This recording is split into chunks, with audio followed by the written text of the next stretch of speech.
there's a subconscious set of like marketing touch points that you're hitting upon there, because you're basically saying, come on over, I'll cook for you, which, like, I don't know, maybe doesn't work on a first date, but like, I think It's worked for me. See? Well then, okay, I stand corrected. This is a way that it could work on a first date. This is the way that it could work. You can have it. I mean, like, we were talking about new ideas for next year. What about we start doing an entire set of first date books where it's like all of these cool first date, like a whole section, just prepping for cuffing season. Again, we know it's coming. Cuffing season in 26 is going to be here just like cuffing season in 25. And so we prepare for it. So we have like an entire set of first date books where it's like, here's all the fun ways to reimagine first dates, because there's a whole bunch of people between now and then who will be getting divorced and going back into the market, and they're not going to know what to do anymore. And so this is like, there's just so many different ideas you can pull together for marketing around that specific topic. Again, that will just repeat and repeat and repeat year after year. Hi, I'm Joe Beal, the founder and CEO of Microcosm Publishing. I'm also the author of A People's Guide to Publishing, which distills what I've learned from selling millions of books over the past 28 years. I'm Ellie Blue, the Vice President of Microcosm. We started this podcast to share what we've learned with newer publishers, so you can learn from our mistakes. Or maybe you just want to learn about the publishing industry. This week, we bring a very special guest from outside of the world of publishing, but inside the world of great ideas. Lindsay McKee, professor of marketing, and many other, you're like an expert in digital marketing, you're an expert in, well, most everything that involves connecting content to an audience. So I was getting a PhD, and one day I had never experienced this before, but I was so incredibly angry that I punched the wall at school. The face, I literally with my hand punched the wall like a person who's violent. And I was like, this is crazy. And it was one of those things where I was like, I need to leave this place. I figured I was going to continue and actually finish the PhD, but I did not end up doing that. I just was like, I need to get out of this place. This is like, whatever is happening here is not good for my mental health. And so I moved to Cleveland in order to get away from the place where I was. And it was only 3 hours away. It was closer to home. And while I was in Cleveland, I said, I need to be productive. I was on fellowship, so I didn't need to have a job in order to live. So I joined the AmeriCorps Vista program and started working in communications for nonprofits. And that is how I got into the whole space of rapidly learning how to do marketing and communications and digital marketing and all those things. And at the time I was considered a young person. And so people were handing me all of their internet problems. And I was like, oh, I can solve that. That's easy. And so I was doing the internet solving and helping people with developing LinkedIn profiles and things like that in the very early ages of LinkedIn and all that. And so it just became a thing that I was like, I love this. And my background was political science and education. And so oddly enough, as much as it might seem like marketing and political science have nothing to do with each other, they are extremely similar. There's a lot of commonalities, a ton of overlap. And so it really wasn't that big a leap to go from political science to marketing. So yeah, even more of a timely topic. Yes. Well, have you worked at all in the world of books or publishing? Other than reading, which I know you're a fan of reading. I am a huge fan of reading. And I will say no in the real sense, but also yes in the sense that I've had a few clients who've written books and I've helped them with promoting the books, or because I'm a horrible person who can't say no, I've actually helped people write books. Yes, I actually helped someone write a cookbook and help them get it out into the world, because I can't, if someone's like, this is a passion. And I'm like, let me help you get your passion out into the world. And so that's something that I've done a few times. So no is the formal answer. And then yes is the informal answer. I would count that as real for sure. But what we wanted to know,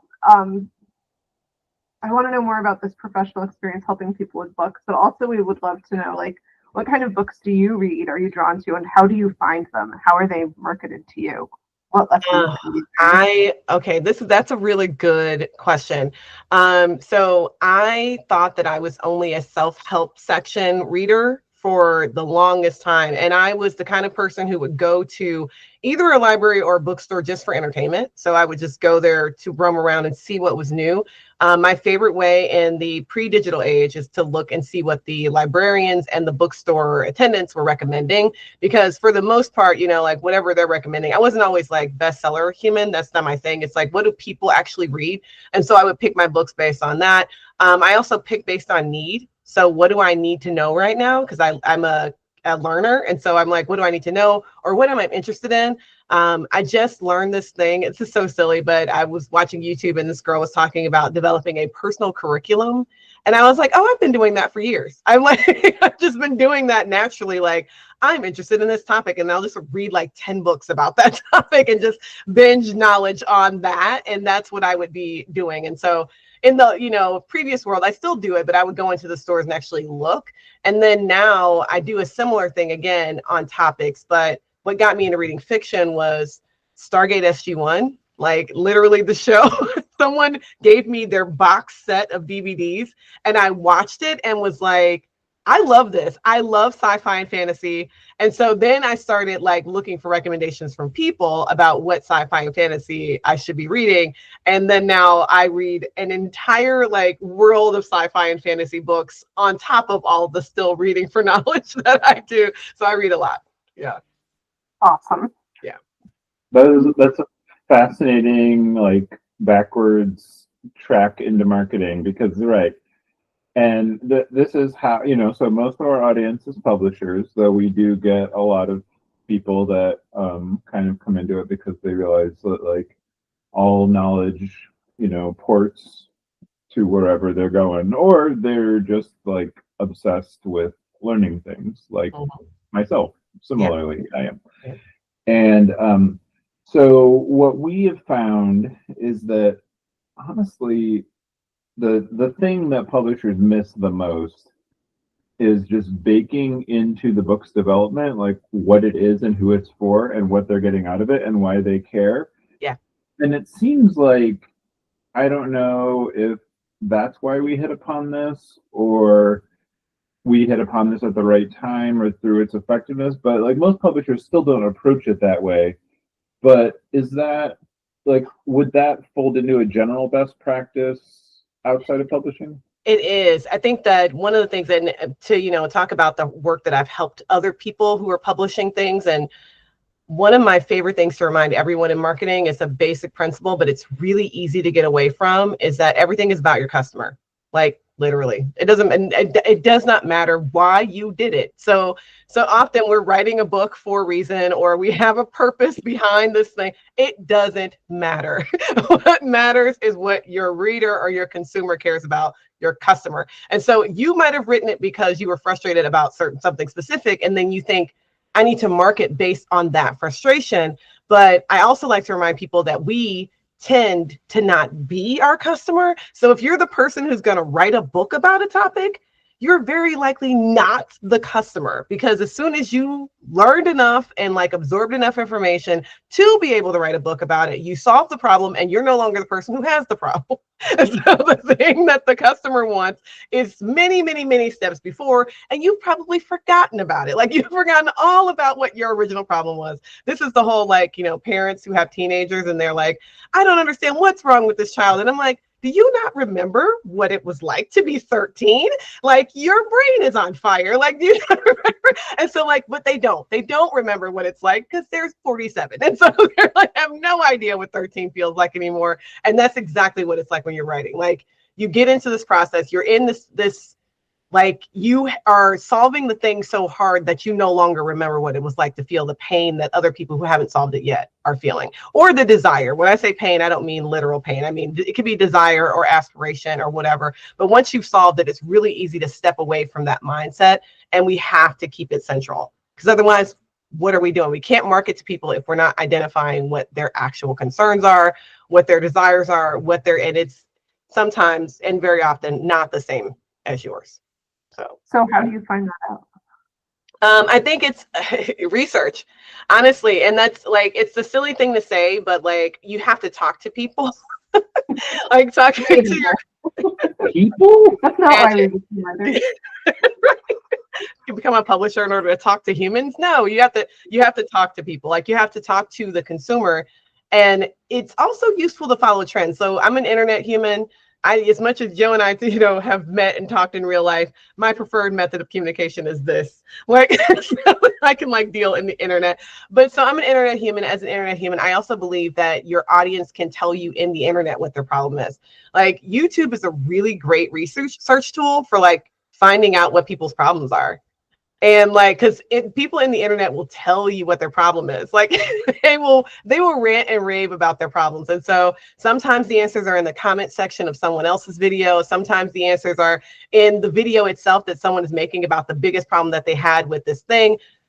We just have to like listen to them when they're telling us, or they're in the reviews of someone else's poor product. There's all sorts of information. When I say listen to your customer, I don't necessarily mean you have to go and find them and talk to them in person. It is they're telling you, they're just telling you all over the internet, and you have to go and find that information and really listen to it. And is there ways, I mean, is there a way just to look up like, on our own website, which is great, have your own website, you can look at like the top 10 things that people search for that led them there. But Yes. Is there a way, and in the book, A People's Guide to Publishing, I wrote about how to like reverse engineer like what has the highest demand categories are on Amazon. Mhm. Are there ways, as well as like the most underfulfilled, which I feel like is another key point of marketing. Yeah. But are there ways to do that on the internet at large, on YouTube, on Google, etc.?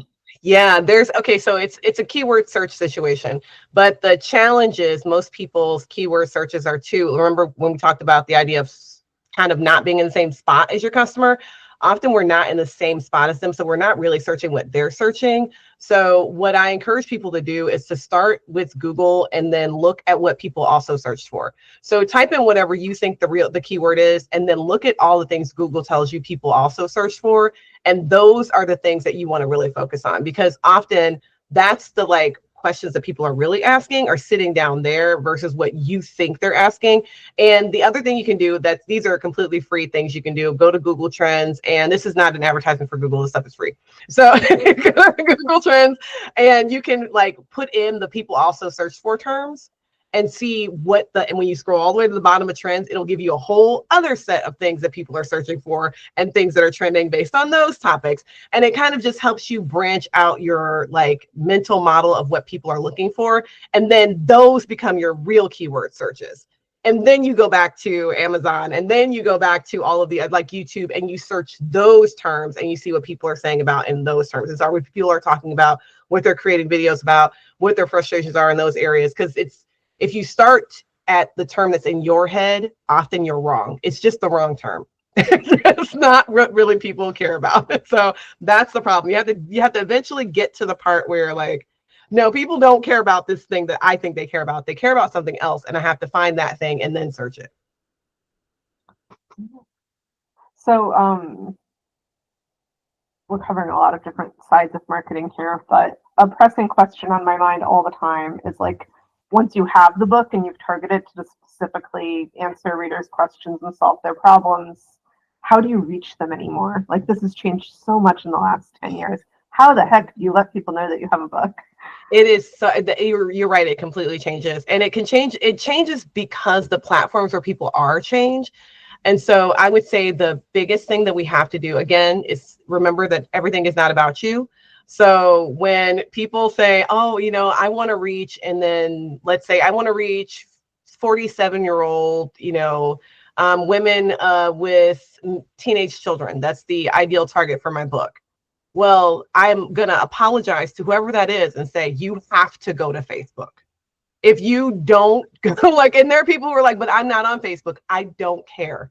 It's where your customer is. And so if you're not there, if you're not in the groups, and I know people, well, Facebook groups are dead. And I'm like, that is Completely not true. That is not true at all. It's just maybe dead for you. Maybe you don't do it. It's not dead. There are plenty of people who are like actively engaged, and those people are your audience. And if those people are there, then that's where you have to go. So the challenge is like knowing who that group of people is and then identifying where they are and then putting what they want in that spot. So again, if you're going to be on Facebook, then the content has to be Facebook friendly. It can't just be your TikToks that you put on Facebook. You have to make sure your content is friendly to the audience and also friendly to the platform, because if it's not doing both, you're going to miss the mark and then be frustrated because people are not paying attention to you.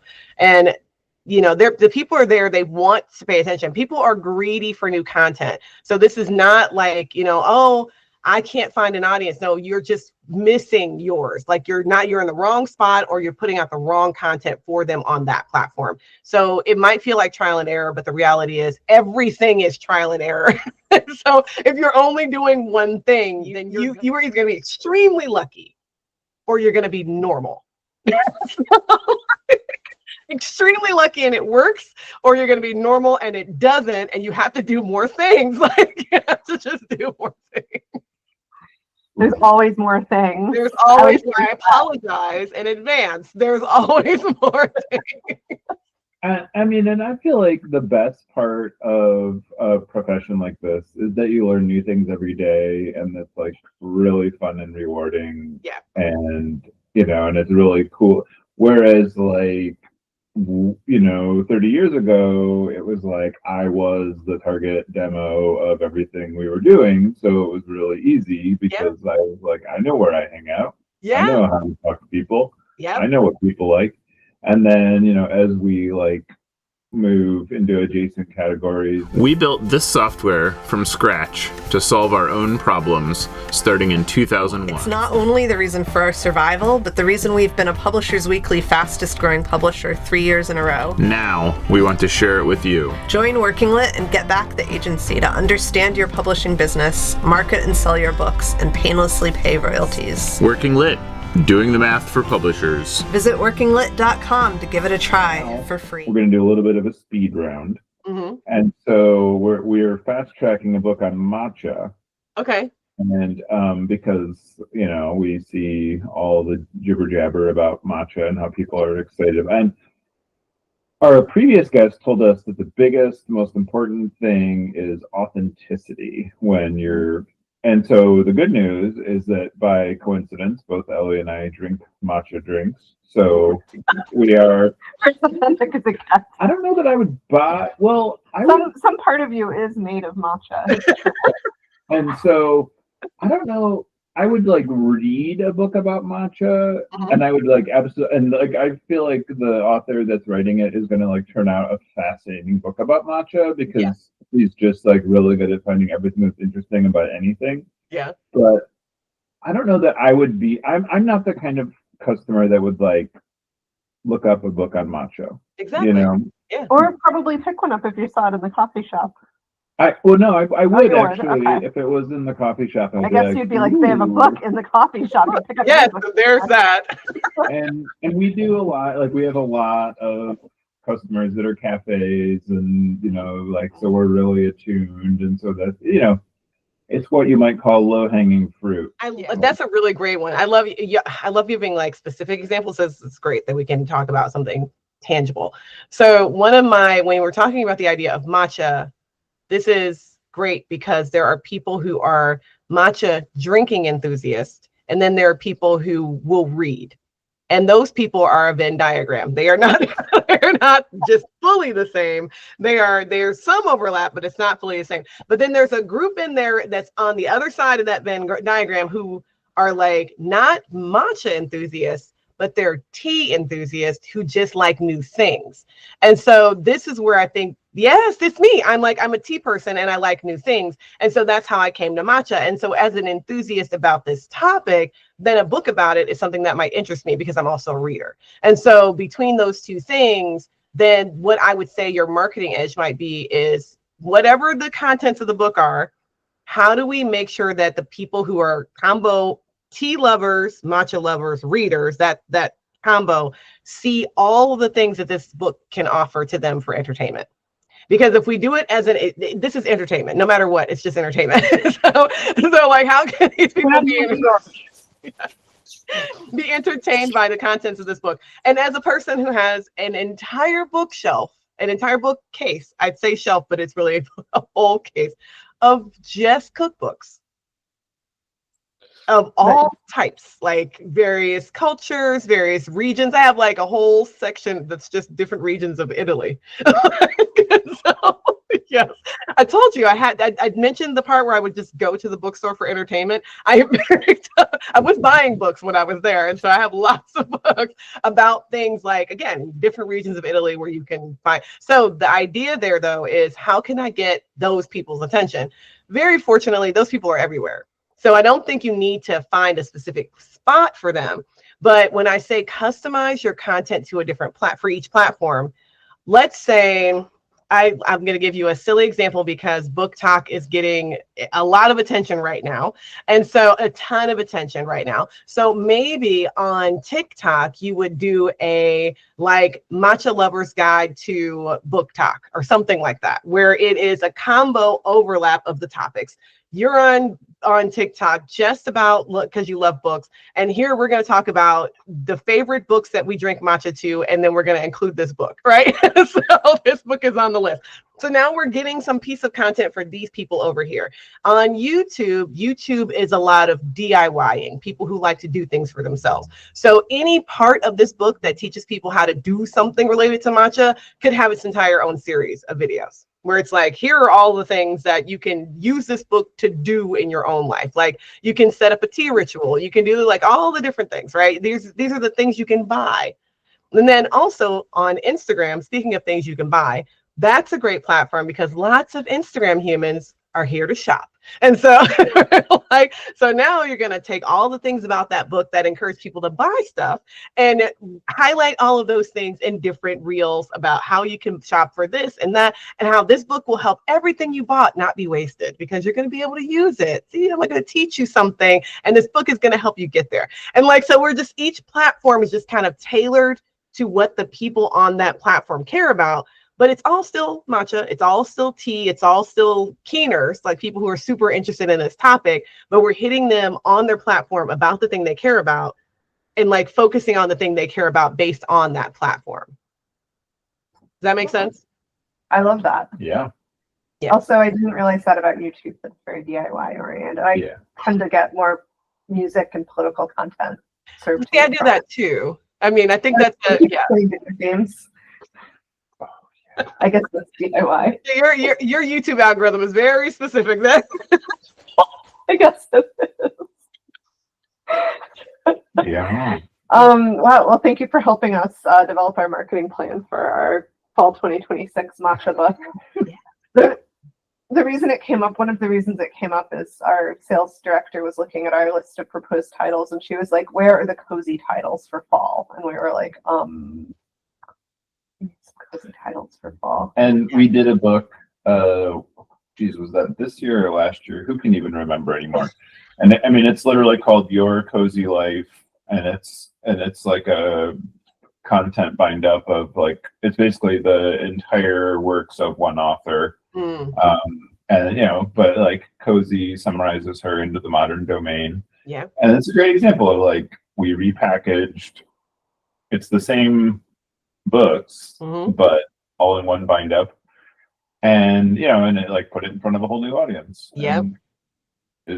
We didn't even need to do. It's so genius. And because like when we think about which, especially this time of year or any time of year, really, there's always these moments that kind of match up with the time of the year. So this is the cozy time of year, but it's also it's cuffing season is coming. I don't know if you guys are familiar with this concept. So, so this is not, because cozy is a solo activity and cuffing is not. And so you can have your two kind of paralleling together, where if you have content about dating and romance and things like that, then you would put that out during cuffing season and put it on platforms like Threads, where there are lots of brown people who use the term cuffing season. And there's lots of content about how to prep for cuffing season. Like, it's coming. Let's all get in the right mindset. Like all of those things are happening right now. So it like that concept can be applied to every season as we have remonikered them, because of course we like constantly remonikering every season. And so like every time, it's not about having new content for that season. It's about taking the content that you already have and like making it fit with what people are doing currently. Yeah. So our How to Cuddle book, we should wait for it to come out until it's more. Yes. I just made that up. We don't have a book like that. But No, that's a great idea for a book though. It would be very popular among a certain set, like people that like really want to know, and then also people that are like, that sounds nice. Yes. The cuddle puddle humans. Yes. I got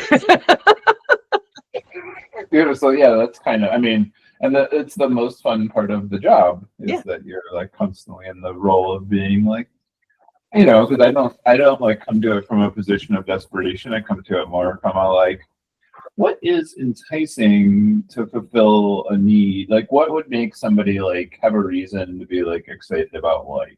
Yes. You know?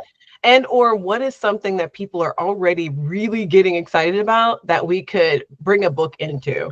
And because there's so many things that people are like, their excitement is rising. And matcha's weird because it's one of those things where we do this with it, where it like matcha's been around in my like domain for probably 15 years. I've like known about it for a long time, but it's just it keeps doing this where it'll peak and I'm like, okay, I'm drinking matcha every day. This is like my thing now. And then it'll ebb and I go back to drinking chai every day. Like it's one of those things. It just ebbs and flows. But at the same time, when you introduce the book at the right time, every time, how many like bookshelf? I could have an entire bookshelf of books that are just kind of aiming at my different random tea obsessions at different times, even though they're all always there. None of the obsessions really technically go away. They just kind of ebb and flow. Yeah. Well, I would love to get specific again and ask you, and it's fine if you don't have an example that jumpstart to mind, but I think you will. Is there like a recent product, say maybe a book, but maybe not a book, where you feel like the marketing like was really like either a brilliantly taken opportunity or a missed opportunity that we could learn from in our book publishing? That's more polite than I think we've ever been in this podcast. That's really nice. And before you even finished the question, I had an answer. So I said I'm an avid reader, and one of the things I like to do is read audiobooks. So obviously I read in-person physical books as well, but I love audiobooks because I can consume them while I'm cooking. And as we know, I have an entire bookshelf full of cookbooks. So I love to cook. I cook all the time. So this gets me to do two things I love at the same time. What I don't like to read the self-helpy type books when I cook. I love to read the sci-fi type books when I cook. And so I really got into I won't say the name of the author, but I got into this one specific author and I started just reading basically everything this person had to offer. And he tends to write books in collaboration. So I read one set of books that he had in collaboration with one guy. And then I started reading another set of books thinking it was going to have the same like tenor and tone as the previous set. And it didn't. And I was like, oh, but the fact that they didn't market it well, that like descriptions and everything, if it had been described differently, I would have totally been into it. Now, I bring this up because the way this book is, it was written as if it was a Netflix show. Yes. So your face is there is exact. If you understand what I mean by it was written like a Netflix show, the chapters of the book read literally like episodes of a TV show. And it was almost painful because I didn't go into it knowing that was going to happen. And so I was like, if I had known this was going to feel like a TV show when I was reading it, I would have went into it with a different mindset. I could have read it at a different time, because then you can't really stop whenever you want, because you're like, I kind of feel like I'm in the middle of an episode. Do I need to finish this chapter? Like, no, books shouldn't feel like that. But it was like, they can if you tell me in advance is what's going to happen. And so it was one of those moments where I'm like, this was just marketed poorly. It could have totally been marketed as that experience. Like, if you know what the experience is that you've written, then you need to market people that experience. This is an episodic book.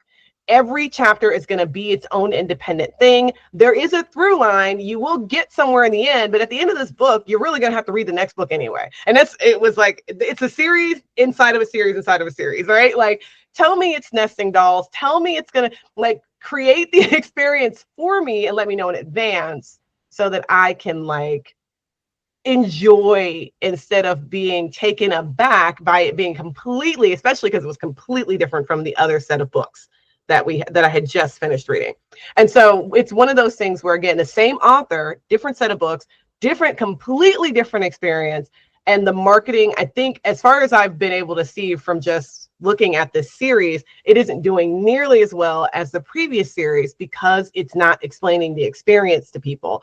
And so sometimes we have to do a better job of explaining what is the experience that someone is supposed to be having so that they know what they're getting themselves into, especially for entertainment consumption. If I am consuming this for entertainment, tell me what the experience is in both a good way or a bad way. Like, even if you think I might shy away from it, that's fine. It's better for me to not read it than it is for me to read it and hate it. Like, don't do that. You're saying don't finish the reader. With honesty,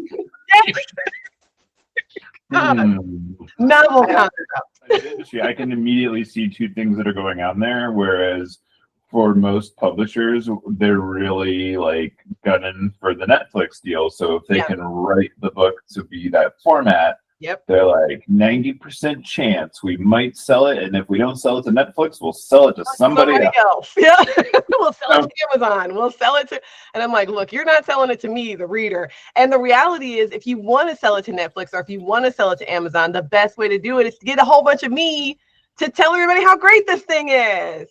Yeah. And that's just not how the industry thinks or operates. Like, and I mean, the absolute even worse detail is the one way the publishers know how to market is on the historical record of the author's success. So just rather than saying like, so the last thing they would want to do is say this book is different from those other books. They would want to be like, it's the new book from so-and-so. And we've had it like work backwards as well. Like Ellie wrote a best-selling book that's like a sociology of bicycle economics, and so it did really well. And we did. You said the sociology of bicycle economics. Those were the words you used. Okay, I'm just making sure. Those aren't the words I used, but that. And and it was like on page 1 of like our then distributor's catalog, and like it did, it was just like people couldn't get enough. But then Ellie's next book was a humor book, so it was not for the same audience. No. And this is how the industry thinks. So we weren't even saying like buy it on the track record. They were just looking up sales history and then being like, oh, the author's last book did really well, like we should get a ton of this one. So like we oversold and over returned, and then we were like, oh, that's what was happening. That's what it was. And it's, of course, you want to lean on the previous success. That is a true indicator of something. It's just not an indicator of everything. And so it's a big challenge because you want to make sure that you're giving people enough information for them to understand, yes, this is going to be a great book, but it is not going to be the same type of great book that you had from the author previously. Our industry is run by billionaires and conglomerates. At Microcosm, we wanted the freedom to independently sell our books, easily pay royalties, manage our inventory, and understand our business all in one place. That's why we've been using our own software since 2001. Now, we want to share it with you. Working Lit is the only business success software that is created and owned 100% by publishers for publishers. Join Working Lit and get the agency you need to help your business grow. Visit workinglit.com to try it for free. And I think because the market is so choked with like new product offerings, product development constantly, that people are like, they can't seriously invest. Well, like the industry, let alone you, the consumer, cannot process every book that's coming out this week. It's impossible. It's impossible. And so we have to have shortcuts. We have to have like shorthand, I should say. So what are your shorthands and shortcuts to figuring out which cookbooks land on that shelf? That is a really good question. Well, at that point, if we're having to use shorthand, because I believe the customer is the most important part, then I would say we should shorthand default to customer preferences. So if we're gonna have to use shorthand, which we absolutely should be doing, then I would say we should be determining what's going on the shelf based on not what previous successes the authors had, but what previous engagements with the author the customer has like mentioned. Like if the customer is having great mentions of a specific type of engagement, even if it's not that author, if it's another book, another author with a similar engagement or a similar type of style, that's what we should be picking up, not the thing that is just based off of that previous author's success. It's very challenging, but that's the thing that I think would help overall turn trajectory forward towards the customer, instead of it being there's plenty of industries like this where we lag behind the customer's preference, and then occasionally we just have to eat our lunch, like take a bath, because we're lagging behind what the customer cares about. I tend to work with a lot of food businesses, and that's huge in food. It is often where people are like way behind what the customer preferences are in food, and it becomes a big challenge, because if you're too slow on catching up with customer preferences with food, it's extremely expensive. Like you can end up with tons of wasted product. It's very expensive. So instead of doing that, you kind of have to slow down and turn your entire attention away from product development based on supply, like based on what's available. And you have to turn towards product development based on what the customer is consuming and what's trending in the marketplace. Because if you can turn in that direction, you'll waste less and you'll have better sales on the other side of it. And so, yeah, and it is very challenging to do, but I think that's the true recommendation. I love that. Can you give us like an example of how that might play out, say, in a cookbook? On your shelf. Yeah, like, oh yeah. Yeah, this is why you're here. So cookbooks are a good one, because again, they can do a million things. So let's talk about cozy. Let's go into cozy or cuffing season, because both of those are very cookbook friendly moments. So we are not, oh Lord Jesus, I'm about to go. Just be prepared. So all right. I'm like, my brain was like, oh, there's 800 directions you can go in this, because we're not just going into cozy and cuffing season. We're also in the consumer price index came out yesterday, and food prices are going through the roof right now. And so we are having a moment where everyone is trying to cut back on expenses because food prices are increasing. Restaurants are increasing food pricing. Dating is hard. So why not create or have cookbooks that are marketed specifically towards date night ideas for cuffing season? That like becomes a whole thing now, where it's like, impress your new girl with all of these different things that you can cook that are super affordable, price friendly, but impressive meals. And that's like 4 different books, right? You could get people to buy a whole bunch of different things based on just that concept alone. You could also have the ones for the ladies that are like, here's all the like cool, fun, exciting things that you could make to get him into to what is it, the old fashioned like beat his stomach thing that people used to do, like that whole mindset, but also not breaking the bank, because we're trying to be gender friendly and occasionally splitting costs of meals and all that. So I'll make food for you, you'll make food for me, and we can cuff food together. We can Netflix and chill without having to order out. There's like a whole set of things we could do there.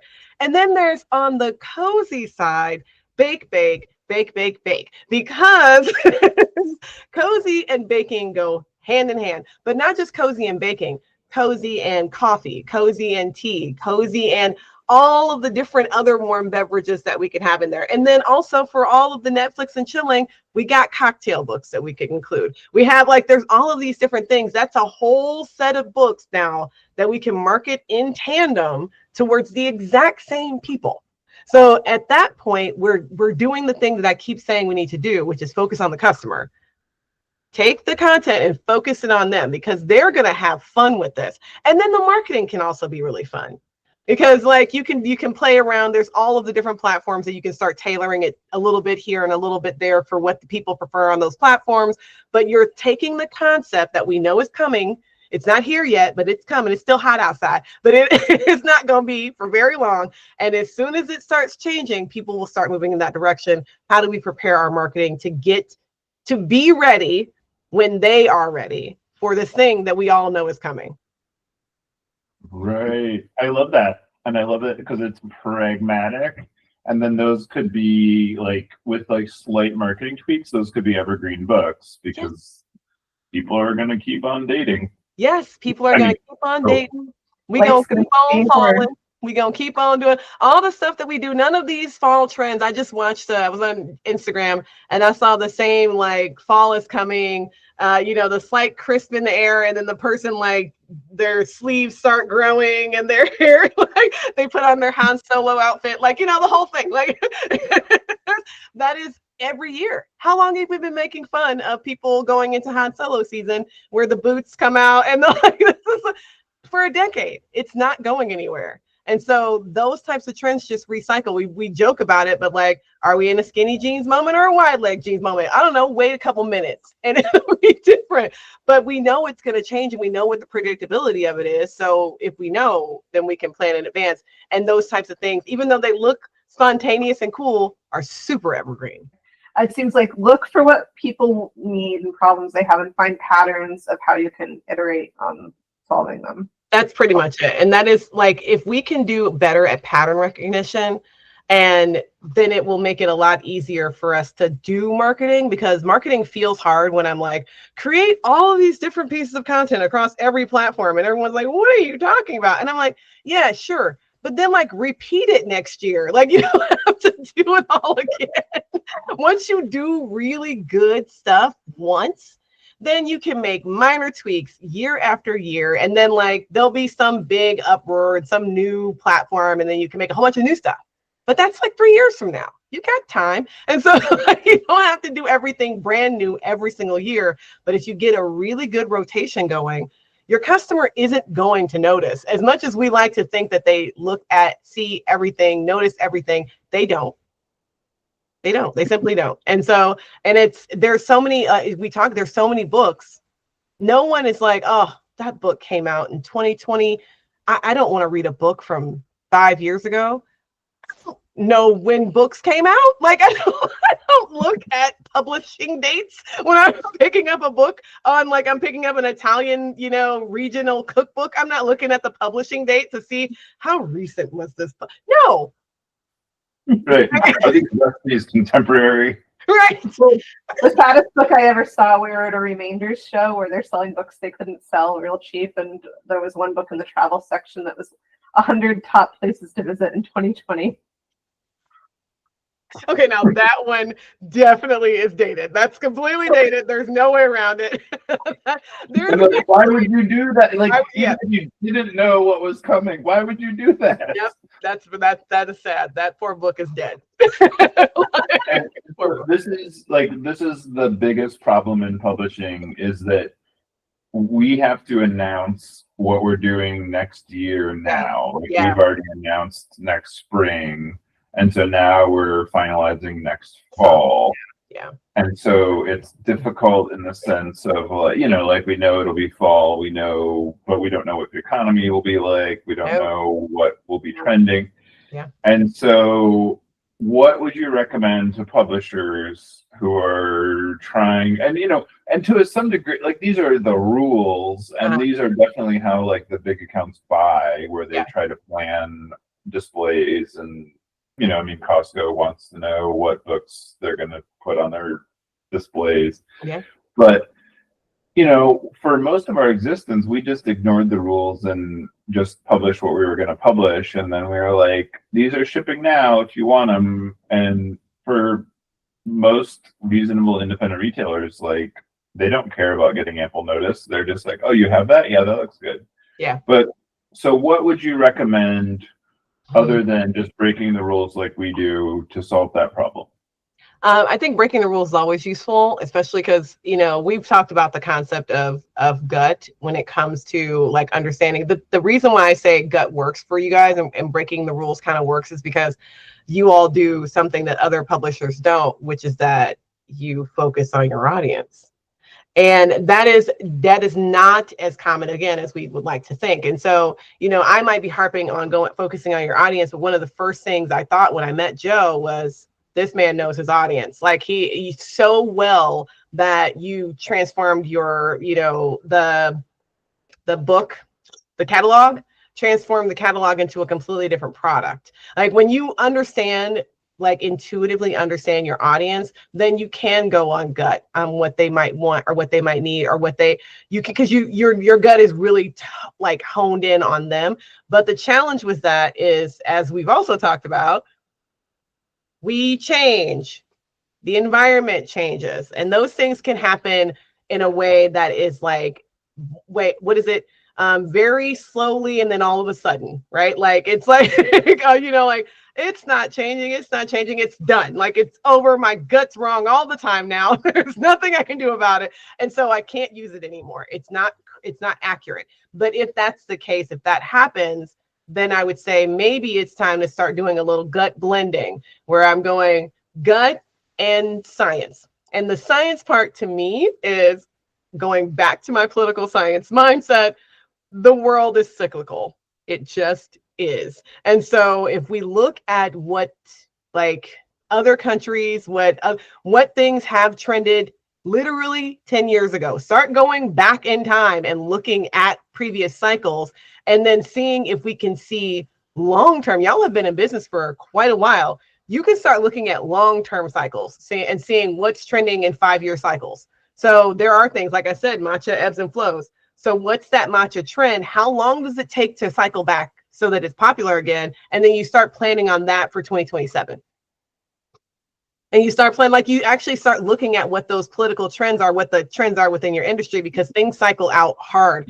If I could just tell everyone the predictability of the cycles of gerrymandering conversations, it's just extremely predictable. Like political violence is extremely predictable. We pretend because for news sake, it's, shocking, but I'm like, it's not. There's numbers, and the numbers don't lie. Like these things happen in cycles, like all of them do. We just have to pay attention to them. And if we know what the cycles look like, especially in your area, then you can start preparing for them and keeping an eye out and start, like, again, planning for the cycles that are coming. Oh, I like that. Now I want to mine you for some more political science insights. Like, is there a book that can help us right now?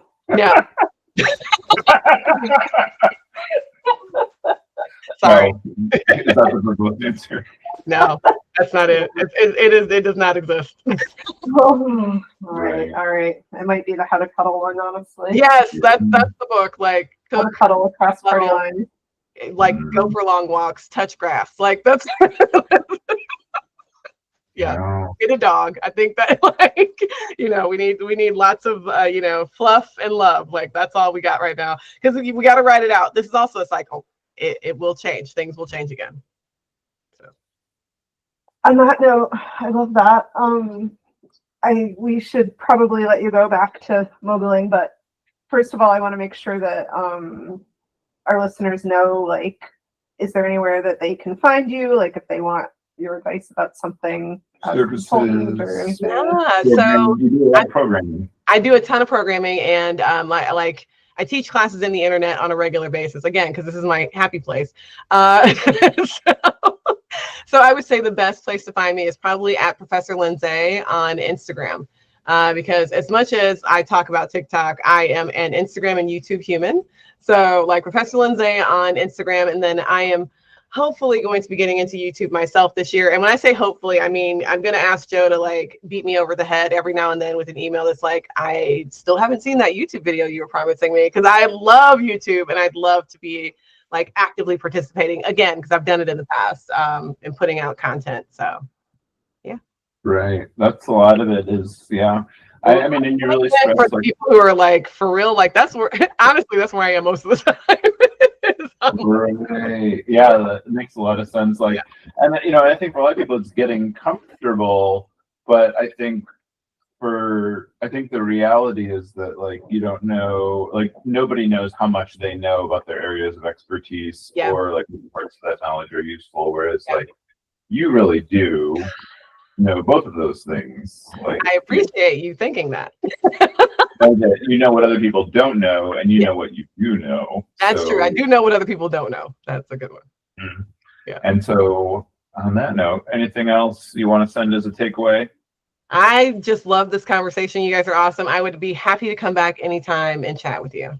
Awesome. Okay. We're going to take you up on that. Yeah. Thank you for that. And this. Yeah, thanks for joining us. This was No a lot of problem. fun. Thanks for joining us once again. Please send your questions to podcast@microcosmpublishing.com so we can answer them on future episodes. And please give us 5 stars on iTunes and everywhere else that podcasts are reviewed. You can find us on the internet at microcosm.pub, On Twitter at Microcosm, on Facebook at Microcosm Publishing, on Instagram at Microcosm_pub. and here in Portland, Oregon on North Williams Avenue. Thank you so much. Have a wonderful week.